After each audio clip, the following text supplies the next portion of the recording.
Adjourn I guess in the next 20 minutes or so. What do you think about the access you've had to the court when to get everybody who wants to go outside the space for the Well, it's outrageous to have a talk about trial conducted in an open court when you have only a dozen seats for the general public to be in, and the press has a hard time getting in there. I mean, what on earth is happening? They knew for a long time that this is a very high-profile case, but this facility here in this courtroom is simply not acceptable. In the public gallery, when you account for the 6 family members, you have less than 10 seats left for the general public.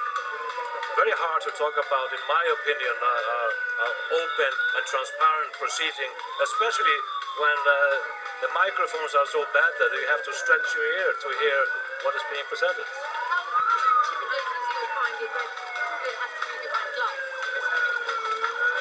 Okay, there are some. Shall we move a little bit? Okay, there's some.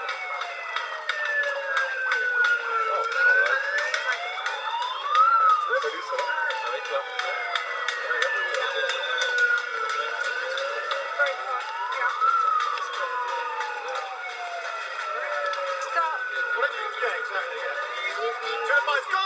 Guys, get back behind the barrel. Come on.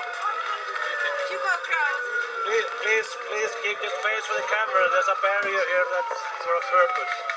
Can you come to the side of the room? Can you get back, please? All right. Everybody happy now? We still do not have a break in this hearing for lunch, but what I've heard this morning is enough for me to take my lunch break. There is absolutely nothing new that is being presented here this morning by the Crown Prosecution Service on behalf of the U.S. prosecution. What we heard this morning was more of the same thing we've been hearing for 10 years. They're talking in court about the war crimes, the assassination of innocent civilians by the military, the slaughtering of Reuters journalists. Can you get back, please? All right. Everybody happy now? We still do not have a break in this hearing for lunch, but what I've heard this morning is enough for me to take my lunch break. There is absolutely nothing new that is being presented here this morning by the Crown Prosecution Service on behalf of the U.S. prosecution.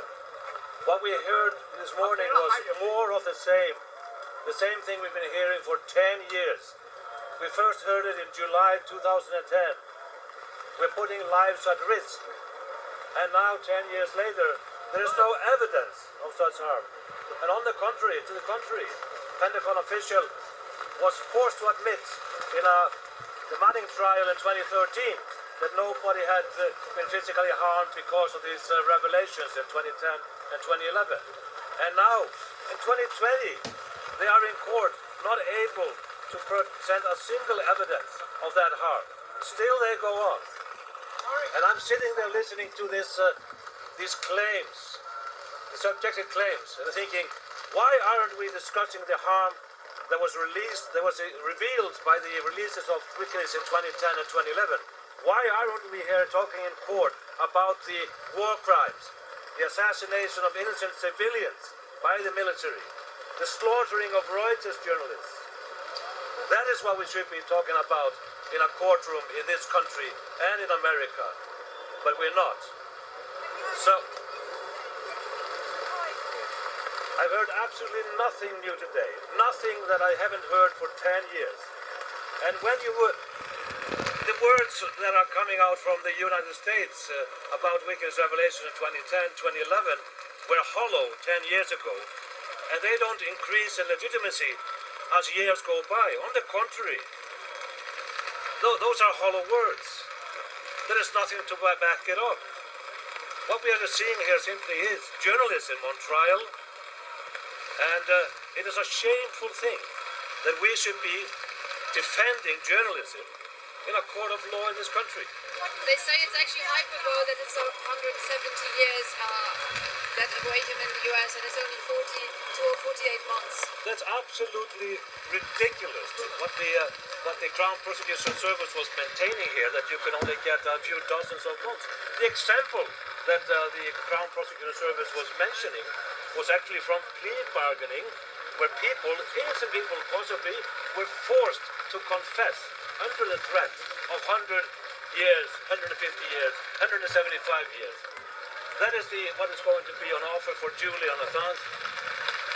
Say you're guilty, we might give you a better deal. That is what I call a Godfather-style offer. Is it a fair trial here in London? Let's hope that it will be a fair trial.